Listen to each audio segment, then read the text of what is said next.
He grew up with nothing. 7 kids, 1 bedroom, a tin-roofed house on a small island most people cannot find on a map. No money, no connections, no guarantees. And yet, one boy from that house would go on to become the most followed human being on the entire planet.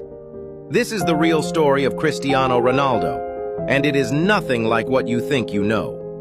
Cristiano Ronaldo dos Santos Aveiro was born on February 5, 1985, in Funchal, Madeira, a small Portuguese island sitting in the middle of the Atlantic Ocean. His family was so poor that his mother Dolores actually considered aborting him because she did not know how she would feed another child. Think about that for a second. The greatest footballer of all time almost never existed. His father, Jose Dinas, worked as a gardener and a kit man for a local football club.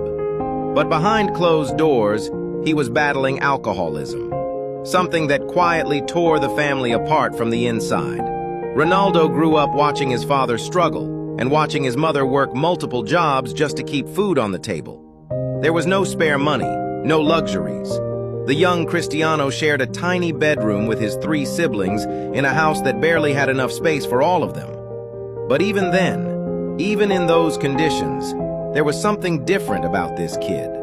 While other children played casually in the streets of Madeira, Ronaldo was obsessed. Not interested, not passionate, obsessed. He would skip meals to play football. He would sneak out at night just to kick a ball against a wall. His neighbors remembered a boy who simply could not stop. Football was not what he did, it was all he was. At just 12 years old, Ronaldo left Madeira to join Sporting CP's academy in Lisbon. 12 years old, away from his mother, his siblings, everything he had ever known. Alone in a big city with a thick island accent that the other kids immediately mocked. He was bullied for how he spoke. He cried himself to sleep in that academy dormitory more nights than he would ever admit. Most kids would have gone home. Most kids would have given up. Ronaldo did the opposite. He channeled every tear, every insult, every lonely night directly into training. While others rested, he trained. While others socialized, he worked on his weaker foot. The coaches at Sporting started noticing something unusual.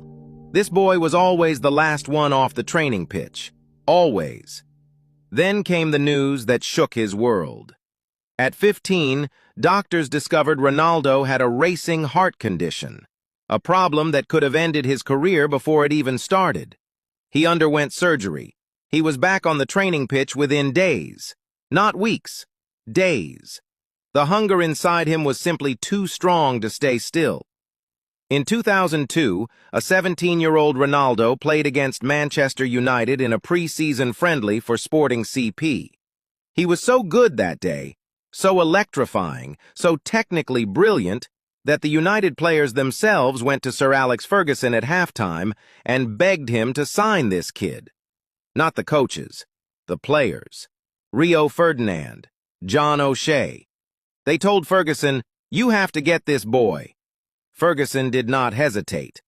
Manchester United paid £12 million for a 17-year-old from a tiny Portuguese island. At the time, it felt like a gamble. Looking back, it was the greatest bargain in football history. But even at United, it was not instant glory. Ronaldo faced criticism for diving, for showboating, for being too flashy. The English game was physical and unforgiving. He took heavy tackles. He got back up. He kept going. And slowly, season by season, the boy became a man, and the man became unstoppable. By the 2007 to 2008 season, Ronaldo was on another level entirely. 42 goals in all competitions. Premier League title, Champions League title, his first Ballon d'Or. Then, Real Madrid came calling with a world record £80 million transfer. The little boy from Madeira was now the most expensive player on the planet. At Madrid, he reached levels football had never seen before. 9 years, 450 goals, 4 Champions League trophies, 4 Ballon d'Or awards won in white. He did not just break records. He destroyed them so completely that people stopped believing the numbers were real. And through all of it, the trophies, the records, the fame, he never forgot where he came from. He regularly returns to Madeira. He has quietly donated millions to hospitals, disaster relief, and children in need. The showman on the pitch, the silent giver off it. Here is what most people miss about Ronaldo's story. It was never about talent. Plenty of talented kids come from poverty and disappear. What separated Ronaldo was his refusal to accept the life he was born into. Every single day, he chose to be better than the day before. That is not just a football lesson. That is a life lesson. If this story moved you, drop a comment below and tell me, is Ronaldo the greatest of all time or not? I want to see the debate.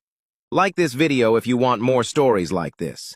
And subscribe to Football Rush HQ, because tomorrow we are covering a player who turned down Real Madrid twice and still became a legend. You do not want to miss that one. This is the story of Lionel Messi's life. Messi was born in 1987 in Rosario, Argentina. He started playing football at the age of 4 and showed incredible talent. His biggest supporter was his grandmother, who encouraged him to play. That's why, after scoring a goal, Messi always raises his hands to the sky to dedicate it to her. But 1998 was a tough year for him. He lost his grandmother, and it was also discovered that he had a growth hormone deficiency. The treatment cost around $1,000 per month. Later, Messi's relatives in Spain introduced him to a manager at Barcelona. After seeing Messi's talent, the Barcelona coach, who didn't have any paper with him, immediately signed Messi's contract on a napkin. The rest is history. Barcelona became Messi's first home, and despite all the challenges, he became one of the greatest football players of all time. Before the fame, Neymar Jr. was just a skinny kid from São Paulo, Brazil. His family had nothing. Sometimes the electricity would cut off, and his dad washed cars to feed them. Neymar played barefoot with a ball made of socks. At 13, he chose to go all in, training nonstop and dribbling past poverty, doubt, and fear, despite being called too flashy and too weak. By 17, he became a national sensation at Santos. Then the world noticed. Barcelona, PSG, billions of fans. From playing in the streets to gracing World Cups, Neymar Jr. didn't just chase greatness, he created it. Inspired by his journey? Drop it in the comments if you believe in chasing your dreams, and let us know who we should cover next. Bam. Bam. Thank you for watching. Subscribe for more updates.